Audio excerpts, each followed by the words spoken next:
بسم اللہ الرحمن الرحیم۔ حضرت ابو ہریرہ رضی اللہ تعالیٰ عنہ سے روایت ہے کہ ہم رسول اللہ صلی اللہ علیہ وسلم کے ساتھ تھے، اتنے میں ایک دھماکے کی آواز آئی۔ رسول اللہ صلی اللہ علیہ وسلم نے فرمایا، تم جانتے ہو یہ کیا ہے؟ ہم نے عرض کیا، اللہ اور اس کا رسول بہتر جانتے ہیں۔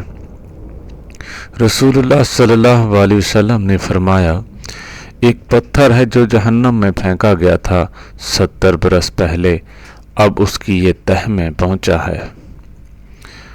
حضور پاک صلی اللہ علیہ وسلم نے فرمایا کہ انسان کبیرہ گناہوں سے اجتناب کر رہا ہو تو 5 نمازیں، ایک جمعے سے دوسرے جمعے تک اور ایک رمضان دوسرے رمضان تک، اس عرصے کے درمیان ہونے والے گناہوں کو مٹانے کا سبب بن جاتا ہے۔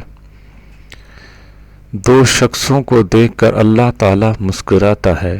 رسول اللہ صلی اللہ علیہ وسلم نے ایک دن فرمایا کہ ایک وہ ہے جو سرد راتوں میں اپنے بستر اور لحاف سے اٹھ کر وضو کرتا ہے اور نماز پڑھتا ہے تو اللہ تعالیٰ فرشتوں سے پوچھتا ہے، میرے بندے کو یہ تکلیف برداشت کرنے پر کس چیز نے ابھارا ہے؟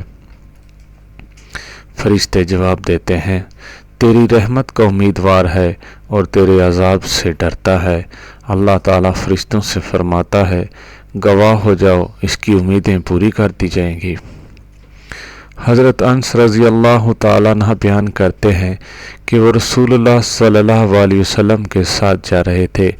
آپ صلی اللہ علیہ وسلم بچوں کے پاس سے گزرے اور آپ صلی اللہ علیہ وسلم نے بچوں کو سلام کیا۔